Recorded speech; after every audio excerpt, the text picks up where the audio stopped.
Hey, y'all. Ryan and Collin here. Thank you so much for listening to the show.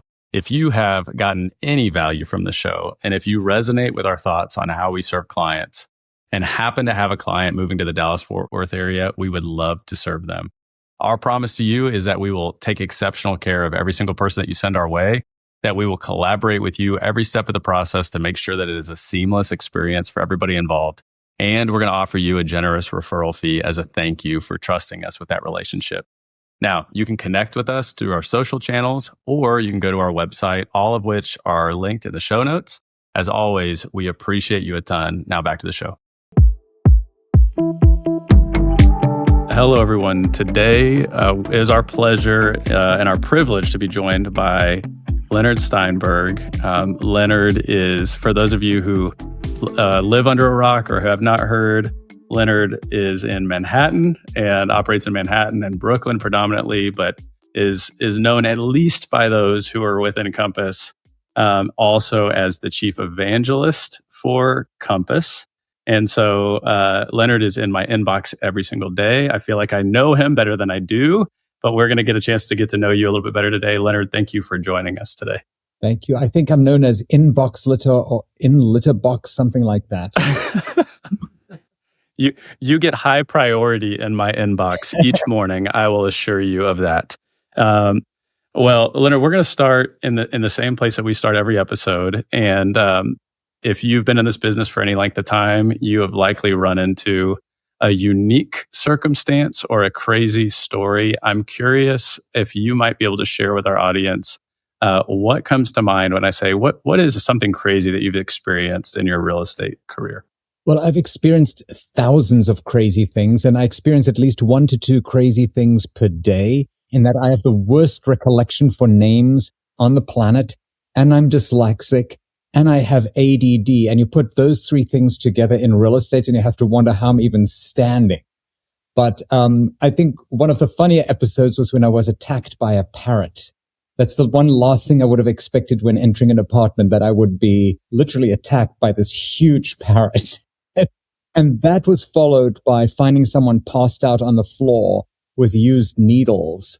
So it was a David Lynch style movie moment that still is burned in my memory. And I'm assuming your client bought that property? Absolutely. Needles included. Used. How did you fare? How did you get out of there? I got out of there alive, and that's all I remember. That's fantastic. And the perfect intro to our episode. So thank you for sharing that. Well, let's rewind the clock, and I would love to start at the beginning of your story. I know very little of it, but for those who don't know you, how is it that you first got into real estate? And maybe it might even be better to rewind a little bit further back, wherever you think might be a good starting point, because you didn't start here in New York City, clearly. That is not a Brooklyn accent that you have. How is it that you ended up in real estate?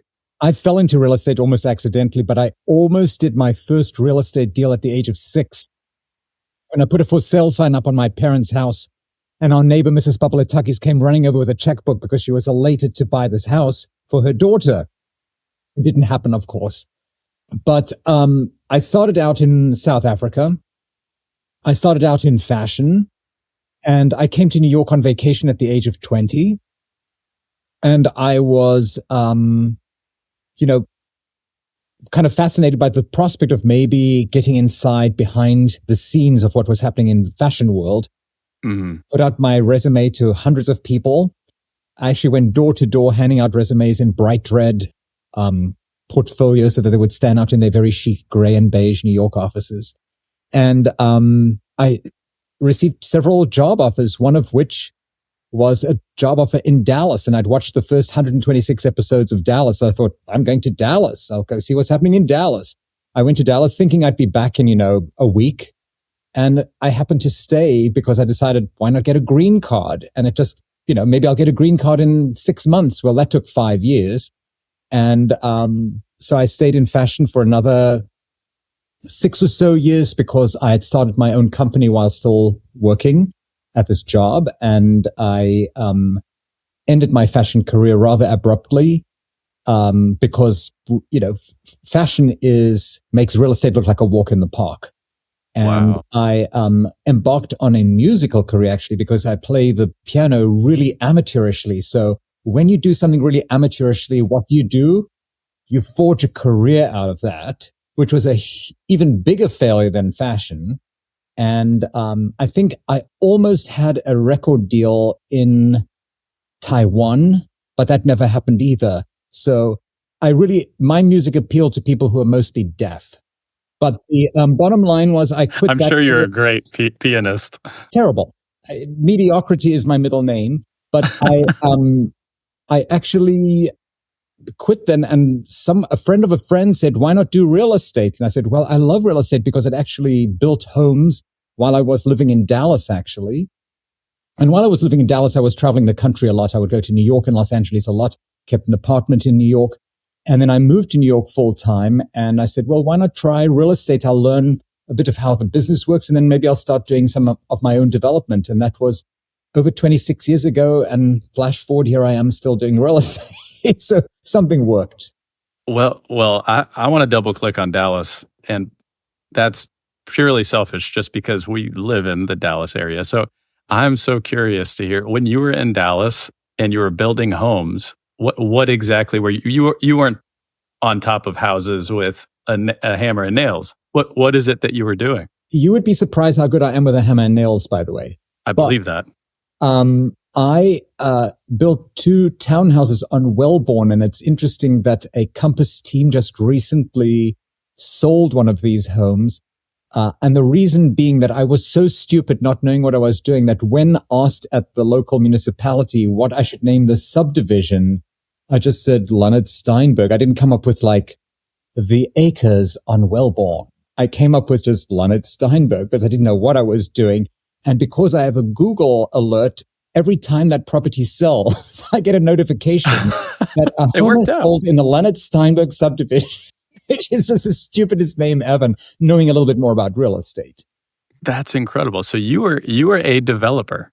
You could say you were a developer. I wouldn't exactly, knowing what a developer really is today, I wouldn't call that development, but I always enjoyed renovation and building. And I actually had wanted to become an architect, but because of my mediocrity in mathematics and science, I opted to go into fashion instead.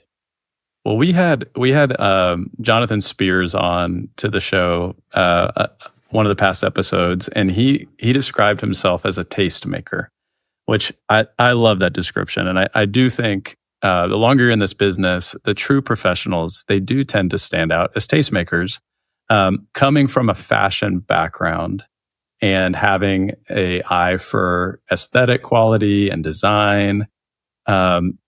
What was it that to you that drew you then into real estate? Was there something about that quality in real estate that was attractive to you? Well, I was an obnoxious little brat. And when I was about 10 or 11, I would redesign my parents' entire home. And they would be like, my parents had some of the worst taste on the planet. So they just said, go for it. And I would order sofas and everything and rearrange the whole world of their homes.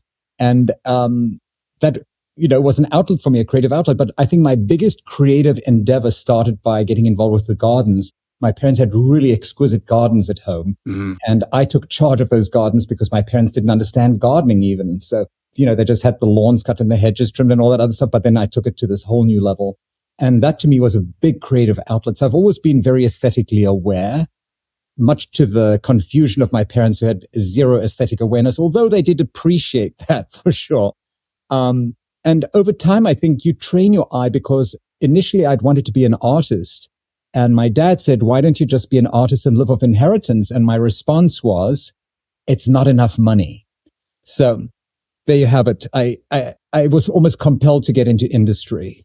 Where art and money collide, you find real estate. And real estate definitely is a wonderful environment where you can combine creative, sales, and business all into one. And it has actually, I've really found my home in real estate because if it was just purely about sales, I would have left this, 22 years ago. When you were first starting, when you got licensed and you were first starting out, what were those first kind of couple of years like for you? What were you doing? Where were you focusing? Was there a moment that was a big break for you? What was that like? I was unfocused. I didn't know what I was doing, but I was pretty quick to get disciplined about learning inventory and understanding what was happening where and where there might be opportunity. And because I came from a fashion background, I have a good eye for spotting trends. So I was good at identifying where there were trends happening and where there was opportunity. And one trend I identified was that the grandest apartments of Manhattan and the grandest townhouses of Manhattan existed uptown. They were exorbitantly expensive, and for a lot of people, they were unattainable because they involved co-op boards. That is something unknown to the outside world, the sane world. But in Manhattan, the insane world, we have co-op boards. And, that could decline someone, or they weren't rich enough, or they weren't this enough or that enough. Things have improved since then. But downtown existed all these lofts. And I'd actually lived in a loft in Dallas on Exposition many years ago. And I loved loft living because it gave me the tall ceilings, the big windows, the grander space. And I could see a younger audience gravitating towards that. And at that point, believe it or not, I was young once. And it appealed to me too. And I felt that that was an amazing opportunity to build a new business. So I think it's Wayne Gretzky who says you should always not follow where the puck is, but assume where the puck is going next. It's really good. I'm sure I got that wrong, but that's kind of the gist of the message. And in fashion, when you have had a very, very good season, it's very easy to be complacent and said, well, these jackets and these skirts did very, very well, so let's do them again next year. But then you recognize that this lady's going to go into her closet, see that she owns that skirt and that jacket already. Why does she need another one? So you have to look at where opportunities come next. And in that is how I started my business. And I didn't know that many people in New York, certainly those who had money, because I was coming from fashion land where everyone spends all their money on clothes. Mm-hmm. They don't have money to buy a home. And so I didn't have a network in New York City. I had very, very few people I even knew in New York City. And so I thought my best opportunity, which I'd learned from my business mentor, who was a brilliant guy, he founded a company called First Data, which I think Blackstone bought for $28 billion. So it's like a really big company. He taught me some really great lessons. And one of them was that some of your best business is always in your backyard. So look in your backyard first. And in my backyard was 70 apartments in the building I lived in. And I felt I was going to report to this group of 70 people on a quarterly basis and tell them what was happening in their building, as well as what was happening in their neighborhood. And I started religiously sending them this mailing called the Petersfield Report. And my calculation was that there were 70 people who would see this. 65 of them would throw it away 3 times.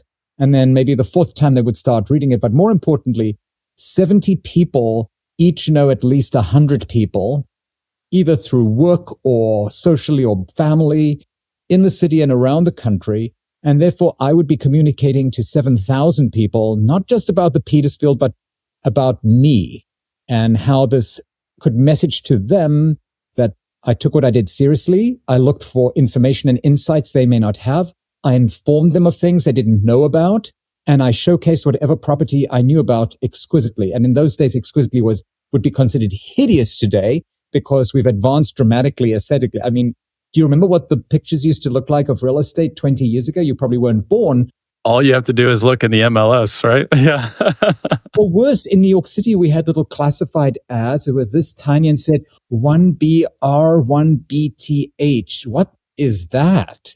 So, the world has changed dramatically. And I think that's the only certainty we have in marketing and in the world. And that's change. Change happens as a certainty. Everything else is uncertain. For sure. So you're sending out your report and then the phone starts ringing.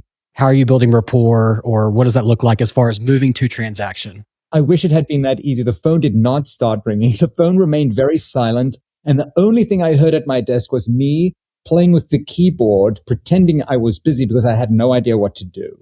But one thing I did do, which was very disciplined, was go to see 5 to 8 properties a day. And the other thing I did was I really, like fashion, I entrenched myself in real estate and read everything I could lay my hands on about real estate, not just real estate, but everything real estate related: construction, design, furniture, artists, architects, the works, everything that was related to home, I studied intently. And then, of course, the more you're prepared, along comes a little lucky break and boom. So one day, this naive little couple walked into the office and they wanted to buy a really cheap apartment and no one wanted to work with them. Who was left? No one but me. So I took them on. I remember walking them through the village heading south when they were telling me, no, I think Bank Street's that way. They were pointing me where to go. But they also recognized that I had good taste. So they said, this guy's a bit of an idiot, but he does have some value that he brings to the table. So we'll stick with him. We turned out to buy an apartment for $265,000, my first sale on Bank Street. And it just recently is resold for $1.75 million, just to get an idea. So I do have an eye for real estate and I do have an eye for aesthetics. And I think I did add some value in their lives, even though I was an idiot.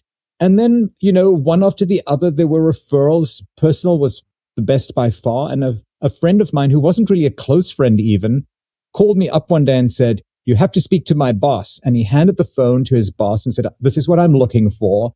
And I was like, okay. And I said, he said, I've seen everything. Okay. So then miraculously that day, you get another lucky break and someone in my office mentions a new property they're listing. And it just so happens to be his dream location, his dream property in the dream condition at a price he could afford. And he bought an apartment on Fifth Avenue. So my second sale was a pretty expensive apartment on Fifth Avenue. And then all of a sudden, the best thing can set in for anyone's career. You know how everyone tells you, follow your dream, your passion. Well, let me tell you what, you get very passionate and dreamy when you're successful at something. So it's like, oh, I can do this. And that fueled a whole wave of confidence and energy that I think helped build my career further. It does seem in the conversations we've had that sometimes that early win, just one early win can be the catalyst for, a long career. That and one person's kindness can be extraordinary. So sometimes when people call me out of the blue and say, hey, I'm calling out of the blue, and the natural inclination is to just hang up the call, I go like, okay, that was me 100 years ago. I better not hang up this call because it's bad karma. So I do feel like there's an obligation, if you've had a lucky break, to pay that forward. That's incredible. I love that. When I think about my first years in real estate, you talked about sitting at the desk, kind of typing on the keyboard, not really knowing what to do. And when I talk to new agents now, a lot of times I'll say, hey, prepare yourself because that first year is the hardest. It's the dead space. It's the space in between the work. You talked about going and seeing 5 to 8 properties a day, doing a ton of research. You now have, a long career. Is there anything else that you'd advise a newer agent that might be listening to this that feels like it's been 2 months since my last transaction, or it's been 2 months and I haven't had a transaction? What should they be doing? Well, the first bit of advice I give every new agent is you've got to have patience in this business starting out, and you have to have savings. Without it, it's really dangerous because yes, you could be lucky, but I hate relying on luck. So I think having patience is really, really important. And I also tell them that there have been 2 and 3 months, even now, where I have nothing happening. And then you make up for it maybe even the 7th month. You don't know because this is not this is not a commodities industry that we're in where people have to buy gas to fill up the car to be able to drive. It's just not that kind of business. It's not fruit or vegetables. These are huge purchases. You aren't working for everyone. So there's just no way you can expect things to be constantly growing, selling every single week, every month. It's just not reality. If it happens, great, but let your expectations be managed well and realistic. So that would be number 1. Number 2, I would tell them, before you get a lucky break, be prepared for it. So really focus more on doing the homework. Everyone wants instant success these days. Some people get that. A lot of it's luck. I wouldn't rely on that luck. I think the hard work is really what pays off long term. And then the other one is long term. Are you in this to make a few bucks quickly? If you are, go to Vegas. It's much more reliable. Or play the lottery. It's closer. But I think the deal is if you rely on luck, you're really, in a bad way. And if you're relying on speed, even more so. I do think hunger is a healthy thing, but hunger for doing business that gets in the way of ethics and professionalism is deadly. because it's nothing worse than building on a bad foundation. I've seen buildings that were built on bad foundations that had to be torn down. Well, we have a lot of bad foundations in North Texas, so I can vouch for that. I do think the clarification that you made between being hungry and what I'll say is, call it desperation, is really important for new agents. It's my point of view that there's nothing that's more dangerous than a desperate real estate agent for a client. What would you say? Because I know there are agents in the business that have been in this a little while, and it's been a tough couple of years for folks. What would you say?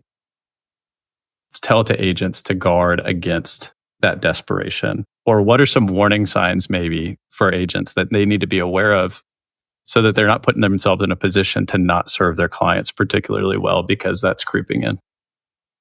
My gauge is always, if I'm working with a buyer, can I go out with that buyer and feel very comfortable that the property they see and like that I think is not the right buy is something I would advise them against buying?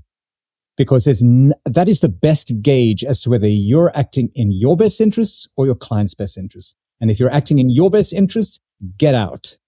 Number one, get out because it makes the rest of us look bad.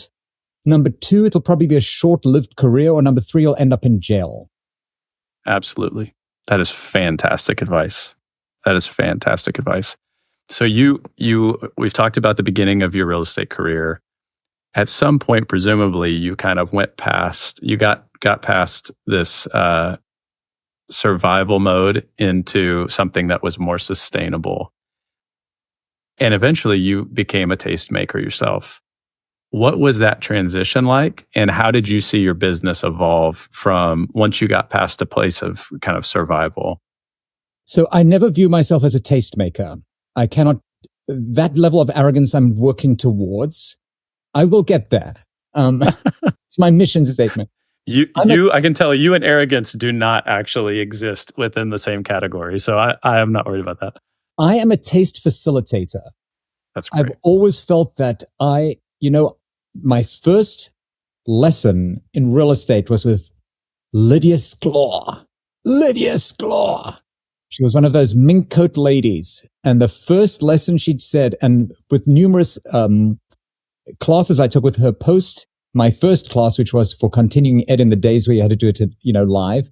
Her first lesson was, you think you're the boss. You talk like you're the boss. You act like you're the boss. You're not the boss. You're the hired help. And she was right. We are the hired help. And I will always remind myself of that, because if you forget that you're the hired help, all of a sudden you become the star. And how sickening is it that we have a profession where there's so many people who have made themselves the star. And when you go into their exclusive and you say, gosh, this is beautiful, they go, thank you. It's like, did you create this? Did you build this your yourself? House? Really? I mean, get a grip. So I will never, ever be that person. And I will always put myself in the role of the facilitator, the advisor, the helper, et cetera, et cetera. And I do think I'm very, very fortunate in that I've built a career based on long-term hard work and effort with substance. I don't think I come to the table with frivolous, shallow insights. I come to the table with substance. And I think if you're going for a high-end clientele, usually they're smart enough to know the difference. Absolutely. How would you advise against having a short-term mindset in this business? It seems, there's a lot of licensed real estate agents, and there are a lot that you can tell are kind of just living for the next deal, and they're not worried about beyond that. That's clearly not you. The problem is there will always be those people in every profession. That's just the nature of it. I've always found helping them and guiding them and maybe offering them some assistance or advice is better than berating them, because I don't think that's going to change anything. But I think most importantly, we as a profession owe it to ourselves, in the best interests of the clientele and the consumer in general, to call out bad behaviors. And when we do see unprofessional action, you can do it respectfully, but there has to be an internal auditing process of the quality of brokerage and professionalism that we conduct ourselves in. Because, once you ask outside regulators to come in and regulate, then it gets really ugly and messy. So I think positive peer pressure is very, very valuable. I think calling out bad behavior is equally valuable, because if we don't call it out, who are we waiting for to call it out? Are we waiting for a jury to call it out, or a set of lawyers suing us? Or do we want the government to come in with a wave of new regulations that are cumbersome and problematic and time consuming? We're much better off if we police ourselves. So I would say to any agent out there, if you want to do the industry a favor, when you see bad behaviors, call it out respectfully, calmly, not emotionally, but call it out. Don't remain silent, and call out even the biggest players. If I do something bad, I encourage anyone to call me out on it publicly. That's I think that's the only way to do it, because you know what we have recently seen as well, how some extremely successful agents celebrated around the world. Why? Because they produced a lot and they showed us on Instagram how fabulous they are and blah, blah, blah, blah, blah. Do you know that those agents have behaved professionally in a manner that I cannot even describe? And I've called them out. And you know what people said? Leonard, you're being negative. No, there's nothing more positive than calling out rotten behavior or something bad that offers the potential for a solution. That to me is the most positive action you can have in life. I agree. And in fact, I mean, one of the goals of this show is to elevate the real estate industry. We want to highlight people who are doing not just good business monetarily, but good business, meaning the right way. Professionalism is not being number one alone. I think being number one is a huge achievement, because it is, that's an achievement. But if you've gotten there, or if you've maintained that status in life because you've behaved in a rotten manner, you aren't number one in my books ever. And in my books, there's only one number one, the consumer. And when you act in the best interests of the consumer or your clients, then you have performed the professional role you exist for. And your role is not to become a media star or a movie star. Your role in life is to perform a very important, critical role in the lives of human beings that involves an enormous amount of money, commitment, and emotion. And that's a responsibility we should all take extremely seriously. Yes, it's our responsibility to lighten that up and make it enjoyable and fun, but also to remind ourselves just how serious a business this is. There's a ton of money at stake here. It impacts millions of people, what we do. Yeah, I want to take a little bit of a turn into that. So there's the influencer, there's professionals, and then you had the unique opportunity, I say opportunity, but just weight of being in New York during COVID. And so there's also just market conditions, there's impacts that suddenly agents are writing contracts they didn't write before. There's new agents joining the market because it's appealing. Talk to me about balancing even that of, hey, there's a pandemic at play here, and kind of cash is king, money is moving quickly. Where do you draw the line and balance those ethics and professionalism in those spaces as well? Well, I think whenever you're dealing with something new, and I think COVID hit us all like a big sledgehammer on the head. So, everyone loves blaming someone when a big event happens. It's just so easy to blame. It's much easier actually to look back and say, a friend of mine taught this very well. She's actually lives in Dallas, and she was a really great mentor in that she said, at one point someone had done something really awful to me. And she said they probably did the very best with what they had at that moment in their lives. And I think that really does apply to a lot of people. I think we underestimate how weak a lot of people are, how fragile a lot of people are, how fearful people are of doing the right thing, how fearful people are of admitting they don't know what to do and asking. And people are pretty fragile creatures. So I think one has to remember that and be extremely empathetic, especially when things get very stressful like COVID. So during COVID, the key to me was to have everyone take a deep breath and know this too would all come to an end and everything was going to be okay. I remember the words of your parents. What did they do when, as a little child with your undeveloped brain, you overreacted to things? They calmed you down. Why? Because they knew better and they knew the trajectory of a crisis. So we knew the trajectory of the crisis would be a beginning, a middle, and an end, which is exactly what happened. And, a lot of the predictions I made around COVID have absolutely come true. I said that Once COVID calms down, there'll be an explosion of activity. Once there's an explosion of activity, we'll be in the roaring 20s. Once the roaring 20s roll around, we look back at the 1920s and we'll see how that ends. So you've got to be very careful. History repeats itself, but I do think the surprises that come along are where you separate the amateurs from the professionals. You have to be very, very empathetic, and you have to be helpful. And I think it was amazing to me how just in 9/11, as well as in COVID, people really did come together for a while, at least, to help one another and get them through this crisis. And that to me offsets the bad behaviors you see as well. So I think in all of these bad moments, there's a lot of good that happens. But when things turn scary, people behave scarily. And that's when you have to calm things down as best you can. Couldn't agree more. What you've built a resilient business. You've been in this business a long time. Experience is the best teacher. What wisdom would you give to those who maybe haven't been in the business as long and have felt like this last few years have been incredibly challenging? Just from a building a resilient business standpoint, are there any words of wisdom that you would just give to folks that, you've been through 9/11, you've been through the financial crisis, you've now been through COVID? Are there any patterns that emerge, things that you might share for somebody listening to this that's like, I don't know how I'm going to make it through this year?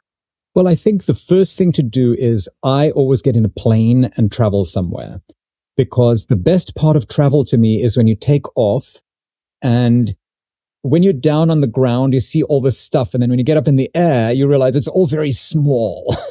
And then you realize what your piece of the puzzle is. It's all very, very, very small. And our problems are much smaller than we think they are, although they feel very big, and you should never deny your feelings. I think it's very difficult for some people to admit their feelings sometimes. And oftentimes when people say, I'm just so angry, or I'm so frustrated, or I'm so this or so that, basically what they're trying to tell you is that they're sad and fearful. All of those emotions really amount to sadness and fear. And the most important thing to do is to try and get an aerial perspective of where you are, because when you're stuck in your world, you know how it's much easier for a friend or someone else to tell you what you're doing right or wrong than it is for you to identify it. You might agree with them, but identifying it is sometimes very difficult when you're stuck in it. So the key is to separate yourself from it in some way, look down on the situation from a more global perspective, and understand that the last 2 years were probably two of the most difficult real estate markets in the history of real estate, number one. Number two, they were 2 years of the deepest housing activity recession in history, because interest rates were raised so dramatically quickly, so suddenly, that it just shocked the whole system. So when you're doing about 4 million transactions in a year, that's way below what it should be. Imagine if the Dow dropped 25% today. That would be like people would be running for the hills. They've done it in the past. Yep, we've seen what that does. So once you look at it from an aerial perspective, you can understand it better. That doesn't necessarily make you feel better about everything, but at least it says, hey, look at it from the global perspective. Maybe it's not me. And then the other big one is, where can you find opportunities that may not have existed before that allow you to do things maybe a little bit differently? I've always said, when house prices go down, come on, that's when I go shopping. So should anyone else who has any money on standby. That's when cash buyers step in. When prices are really, really high, that's when you have to reach out to sellers and say, you know what, it's very, very high right now. Maybe you're staying in your house for the next 10 years. You don't need to sell. But if you're thinking of selling in the next 3 years, this would be the better time to sell. Maybe you need to do an upgrade. When the market's down, it's a great time to do an upgrade. When the market's high, it's good to do a downgrade. So really taking that aerial perspective and looking at things from a bigger picture, that to me is most important at this juncture. And then the other one is, don't do it alone. No one who is successful succeeds alone. I should write a book. No, that's Robert's book. That book has been written already. But it's a true book. No one succeeds alone. And the one thing you can learn from Robert is he asks multiple people always for opinions. He doesn't ask one person for opinion or rely on his own thinking. He always gets a good perspective from a lot of different people and then makes a decision based on that. I think it's important to speak to others, get ideas, look at what others are doing. Don't necessarily copy them, maybe do something different from what they're doing, but try look at things more globally than so regionally. One gets very regional. I love what you said there. I think another thing that I might add too is we noticed that when agents get fearful, they start abandoning some of the practices that made them successful in the first place, and they withdraw. Agents that were really consistent marketing their business suddenly stop spending money or doing those things. And that provided a significant opportunity for us to step into this market and be aggressive in those spaces as well. You know, I think it's Warren Buffett that said, and I'm going to misquote him the way you quoted Gretzky, but I think he said, when everybody's greedy, be fearful. And when everybody's fearful, be greedy. And I think agents need to probably double down as everybody else is withdrawing. My best real estate transaction I ever made personally was 2 weeks after 9/11. Wow. That right there is just a parable, I think. That's incredible. It wasn't the most money I've ever made, but it was the value, the wealth creator that catapulted me and gave me confidence as well. And it's, such a lesson that when things are rough, there's always opportunity. That's incredible. You've been in the business long enough that there's been an evolution, right? And things change. So I'd love to hear a little bit too. We have solo agents. We have agents that lead teams. I'd love to hear things that have worked, things that haven't worked, and then even just some critical support team members that you maybe have around you. Well, I ran a company beforehand and I hated it. I went into fashion to become a designer. I didn't go into fashion to become a business operator, which is ultimately what you become. And then all of a sudden I got sucked into selling, which I was a very shy, weird, nerdy kid. I mean, you would have hated me as a kid. Everyone else did. But it definitely helps you decide what you really want to be, number one. And number two, acknowledging what are you really good at? Are you really great at sales, but really bad at managing people? Well, if that's the case, you don't want to be managing a team. But if you're a great manager and a bad salesperson, you want to manage a team, So, I mean, you look at a lot of people who, like Barbara Corcoran, speaks about, this great real estate career, but her strength was not selling. Her strength was selling and managing a company and growing a brand. That's different from selling real estate. So you have to understand where your skill sets lie and grow on those. And if you have weaknesses, yes, you can try and learn your weaknesses and be better at them, but will you ever be great at them? Will you ever enjoy them? Probably not. So that's maybe where you seek help or a partner or a team member to offset that.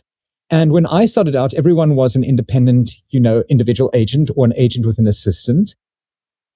And today things are different, but everything in real estate today is very, very, very different. I mean, the marketing and the methodology, very, very different. The homes are different as well. And by the way, that's called evolution. And evolution is part of nature. And when you fight nature, you lose. It's certain. This is a purely selfish question. And maybe people will get value from it. Maybe they won't. I have noticed that one of the common threads in your career, at least from a marketing perspective, is writing. It seems like you did the report early on, which I did not know about. And to this day, you do, I believe, a monthly luxury letter, newsletter. And you also publish a daily email, which is astonishing for somebody who just strives to get something written and out once a week. It's something that I've also, I've grown to like to write. A lot of people in our industry don't. How did you decide to make that such a central part of your marketing mix? Well, to begin with, I was never known as a great writer, ever. In fact, my English teacher was pretty disgusted by my writing skills. And, the best lesson I had, one English teacher who taught me about writing, she said, stop writing a great story that you're making up. Write to something that you understand and know about as if you're speaking. So if you read whatever I write, it doesn't sound like I'm creating this beautiful poetry ever, because I'm not a great writer at all, but I write the way I speak. And because I'm obsessed with real estate, I have a lot to say about real estate. So I speak a lot to that subject, and my writing is a reflection of my experiences and my daily observations and my opinions. But that's all the alternative to me speaking it. Now, what I have learned, though, is as the world is changing, people read less. So I'm very, very fortunate in that the audience I've built up with my daily email, which I do 365 days of the year, that email is actually the people who read it. It's shocking. And it's a very lonely world when you're at your computer and you press send and you realize, oh boy, 50,000 people are getting that. What did I just say? But the magic is that there are people who actually first thing in the morning find it kind of relaxing to read. And then I learned alternatively, some don't or don't have the ability to do so. And I do the voiceover as well, because that was an evolution of my writing, in that I had to put my hideous fake British accent into a vocal recording and put it into this email so that people, if they're on the treadmill or driving or doing 1,000 other things, could experience some of the data and knowledge that I'm sharing with on a daily basis, and 6 listings, which is very important. But I didn't look to writing as this great skill I had. I looked at it as a means to communicate who I was. These days, I think you can communicate that many different ways. I think what you're doing right now with the blog is a wonderful way to do it. Look at how media has changed when Joe Rogan is getting more listeners or eyeballs and ears than what CBS, NBC, and ABC combined is getting. You have a good message as to that what you're doing is part of an evolutionary process that matters. So I think doing that which is representative of your times matters. My audience, by the way, I make no qualms about this. I'm approaching the age of 30. I'm an older audience. Why are you laughing? I'm not. But my audience is not 19 anymore, although I have to say a lot of younger people who read my email enjoy it too. But my audience is not terribly young, so they still read. There's a younger audience today that only wants everything on a TikTok video or a podcast or something like that. So you just have to understand who your audience is. I know who my audience is because the wealthy people are usually above the age of 40 with big homes. So I get it where they are, and I know that they still read. And by the way, even if they see beautiful pictures and read one thing, a good headline, that's good enough. Even if they don't read anything and they see it consistently, that's a message about consistency that has value too. I agree with that. And I do think there's something about the written word. And I love what you said about, you mentioned earlier being dyslexic, and yet you write a daily newsletter, which I think that's just a testament to, your grittiness as well. But also, I took a copywriting class years ago, and I wrote the biggest lesson I took away from that was they said the best copywriters write at a 5th grade level because people don't want to be talked down to. And it's something that I think that you do incredibly well. I just want to say that to you because I do read your newsletter almost every day. And I feel like you're speaking to me as if we were having a conversation. You're not talking down to me. Well, I'm a 3rd grader. I'm more of a 3rd grader. And thank God for spell check, because if it weren't for that, you'd be throwing these things away because you should see what spell check catches. It's actually For sure. I read your newsletter as well. I actually look forward to it. But for the audience too, who's not aware, just give us a quick highlight of what you're hoping to capture in that daily newsletter. Well, the newsletter evolved out of a need. And I think some of the best opportunities in business always evolve out of a need. And when I joined Compass in 2014, I was the first real estate person who joined the company who had a big business going. And I'd been in the business, I think, longer than anyone else. There were a few agents who had joined already, some of them really great agents. But I was kind of like the gray-haired agent who had joined, and everyone, 80% of the people, 90% of the people were not agents. They were people who knew about technology and a whole host of other things, but they didn't know real estate. So everyone wanted to ask me a lot of questions. And I was like, 50 times an hour is not 24 hours, and I don't want to work 24 hours a day. So I used this email as a means of communicating lessons learned on a daily basis. I thought 365 days a year would teach a lot of people a lot of stuff without me having to, spend my whole day speaking to people. That's how it evolved. And then I started, as we grew into multiple territories, I said, let's learn about the listings we have in other parts. And then I also felt that this was an amazing opportunity to help agents who were seeking content, not to have to do all the homework that I do, to save them time. I'm very lucky, or maybe I'm not lucky. I don't have a family. So I don't have to take care of dogs and kids and schools and a whole host of other things. So I have this extra time that others maybe don't have. So I give a whole wave of content that people can copy and paste and share that, yes, they're using my time, but at the same time, elevating Compass, elevating an entire profession to speak more about substantive topics that may have real value to their clientele. So it's about elevating knowledge of newsworthiness items. Number 2, broadcasting listings that Compass agents are marketing around the country to learn not only about what is selling for what, but who's selling it. And number 3, giving an opinion about a subject matter that may be relevant to agents at that specific moment in time, as well as people who are interested in real estate. This email gets to over 50,000 people, and it is getting rebroadcast because it has relevance to a lot of people, and a lot of people care about real estate, fortunately. It's so true. What have you learned? Anytime you do something that consistently, and your consumer of that email is, I mean, that's incredible data that you're getting on as feedback all of the time. For those who are doing something, whether it be email marketing or writing a newsletter, or what have you learned in shipping that out 365 days a year for 366 days a year, we learned last year.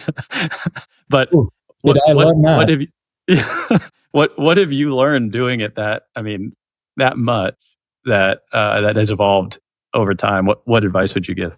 I would give people advice, number 1, that it didn't start out with that circulation, that it started out as a little seed that grew. And then the second thing I would say is just be very careful what you say, because people are very easily offended.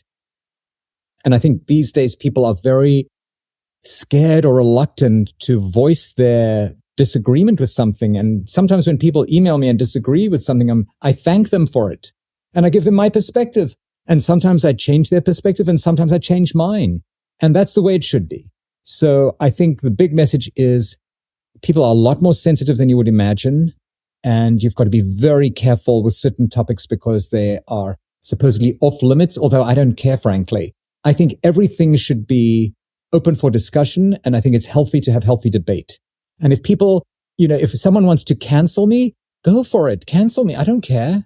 Seriously. But if that's the way you grow, I mean, good luck.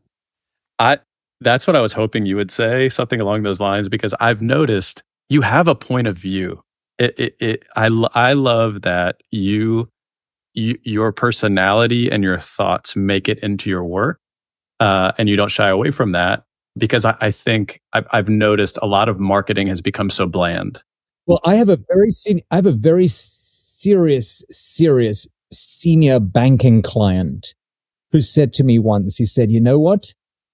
I don't always agree with you, but I appreciate the fact that you have a point of view, because people who waffle through life waiting to agree with whatever anyone in their group is saying is a part of a herd. They aren't adding any value to my existence. Sometimes I will agree with you, sometimes I will disagree with you, but I respect the fact that there's thought behind the opinion. And I try to keep my opinions backed up with data and facts, not just feelings. I think feelings are very important in therapy, but I don't think they're important when you're communicating about real estate."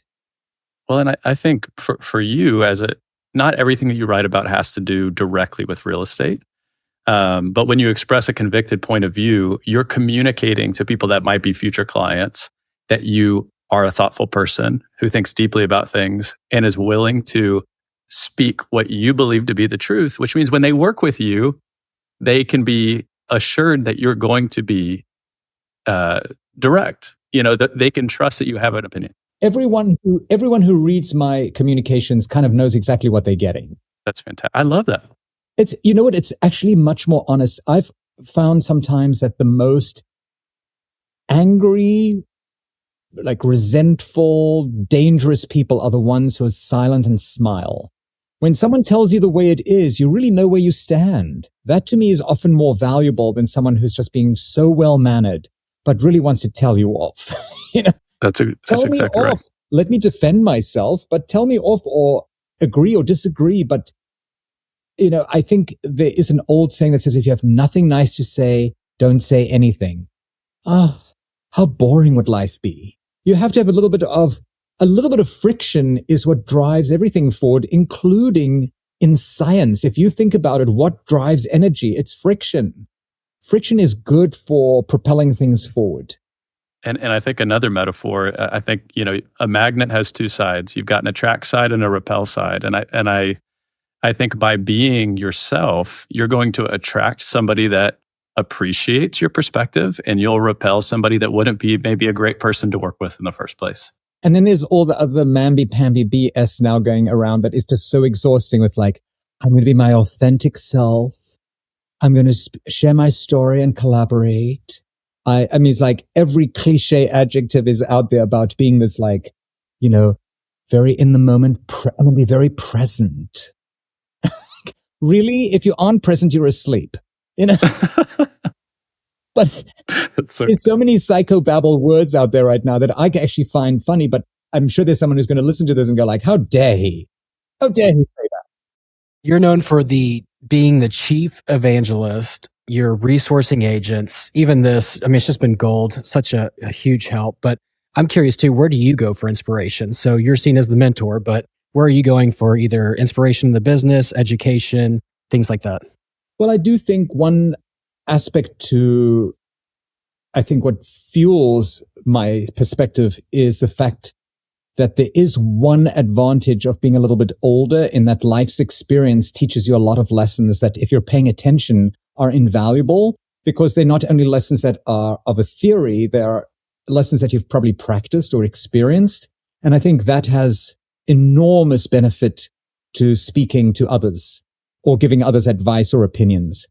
But I think the world is very disjointed because we rely so much on technology to disconnect. So the disconnection that has happened has actually been very helpful to me in that I think I have this rare opportunity to bring people together one day in the morning specifically, maybe monthly with my newsletter and maybe in other ways where people feel connected. I think every psychiatrist would say that the greatest attribute towards happiness is being connected to other humans in some way. And I know that in New York City or in Dallas or in Houston or Los Angeles, we probably, because we're in bigger cities, we get connected to other people. Maybe the small town where you go to a coffee shop and everyone knows you and you greet people on the street, that connects you. But there are other lives that involve you being in your home, getting into a car, doing a showing, coming back and barely seeing anyone or connecting with anyone. So I think connectivity has a lot to do with it. And I do think gray hair helps just for this one thing, nothing else. Well, we are coming up on our time, and I want to be cognizant and respectful of your time. We always close with the same question. If you could jump in a time machine and reach back in time and have a conversation with Leonard Steinberg, maybe post home builder, pre licensed agent, and give yourself a piece of wisdom or advice, what might you tell yourself? Oh, I'd have a lot of advice because I always have a lot of opinions. It would include starting Botox a lot sooner. Number one. Number two, finding a good surgeon really early in life. I still haven't found one, obviously. No, I think the most important things, if I was really getting started in real estate again today, would be you have to, if you want to build a big career, surround yourself with the people who can teach you the most and instill in you the best practices that help you understand the language of the profession you're entering quickest.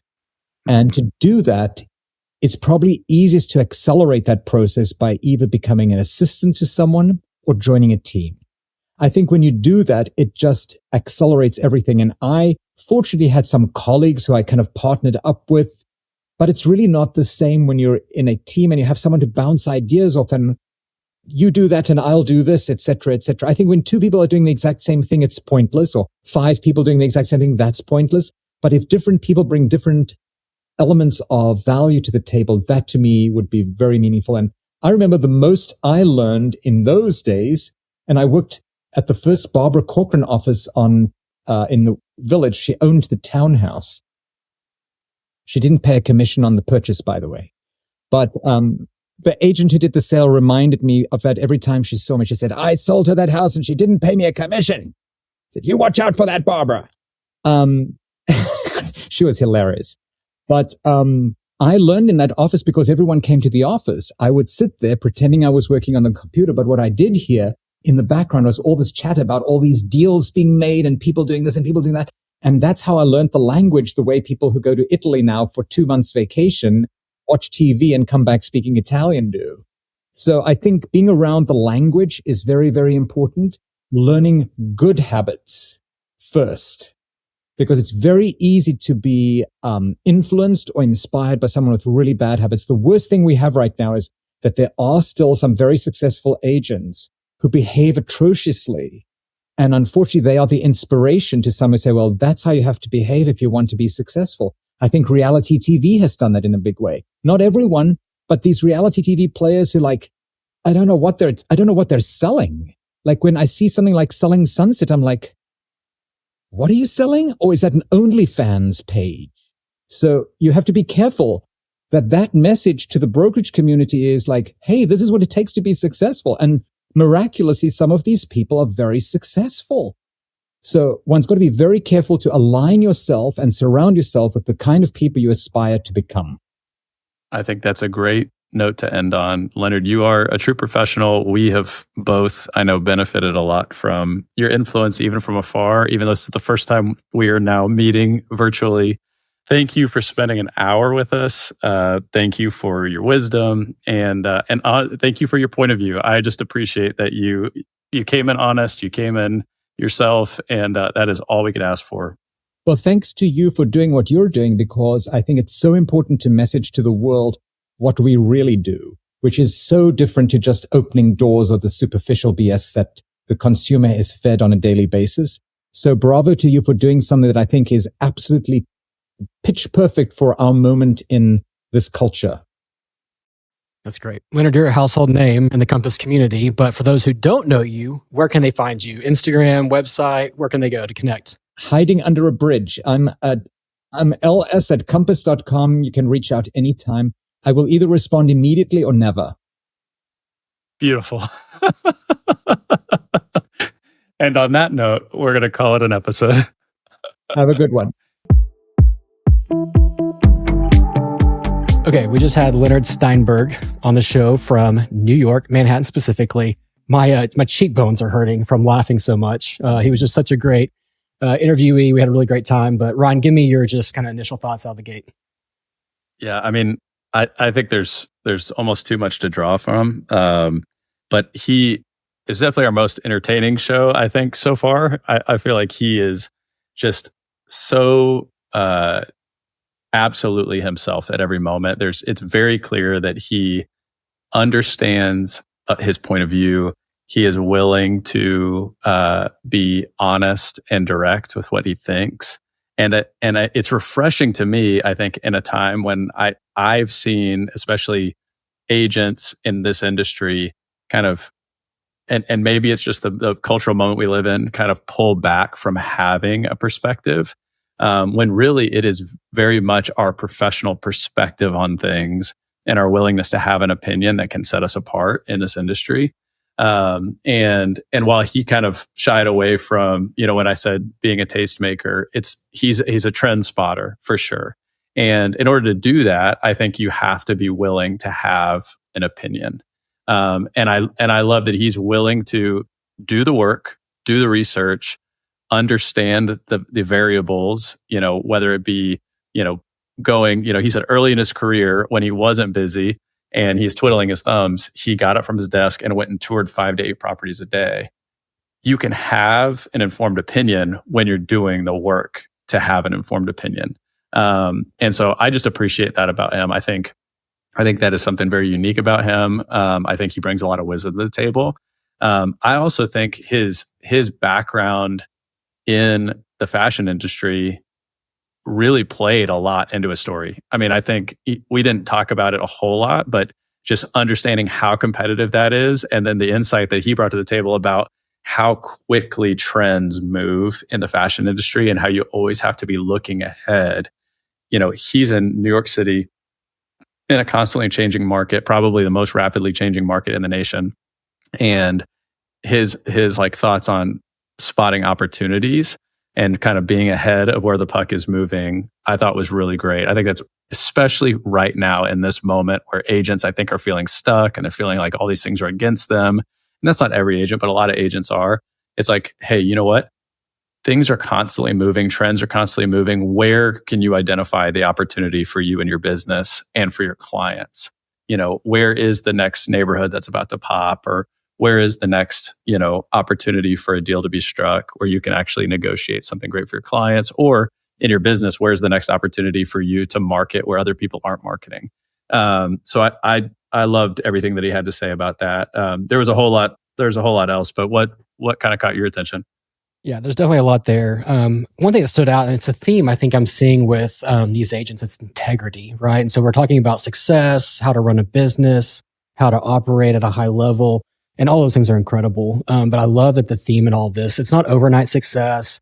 It's not, you know, chase your dreams always. It's, hey, it took grit and it took humility and kind of laying down yourself and finding your way. And so I love in the theme of this, the integrity coming out of like, doing right by the client, doing right by yourself, maintaining who you are, and being in search of really finding the best practices and way forward to really serve people. And it comes back to, again, just serving people authentically. The operation selves, it always seems to work itself out later on in the business. So it's always helpful to go, okay, after you've had time in the industry, you're learning, and these are the things that you can build in to better serve yourself. But integrity will carry you that entire way if you're really true and honest to who you are. And so I love just that value add. It's like it's character qualities that we're falling back on that will sustain us in highs and lows of the industry. And we're going to all experience them. And so to have that and go, okay, what are the character traits of some of these agents, and drawing on that? I love those themes that are coming out. And then obviously, you know, a sage in the business, we're learning so much from him. I love just how he takes himself so lightly. The humor in it as well. We see all kinds of personalities in real estate. But it's just fun when you get to interact with someone like that. Doesn't take himself too seriously, doesn't have to have the right answer, but has a perspective, has an opinion, and wants to have a conversation with you. And he said this, you know, he can learn from even people pushing on him. And people can learn from him by pushing on them. And so, just a huge resource in the industry. I love the value add he brings to Compass.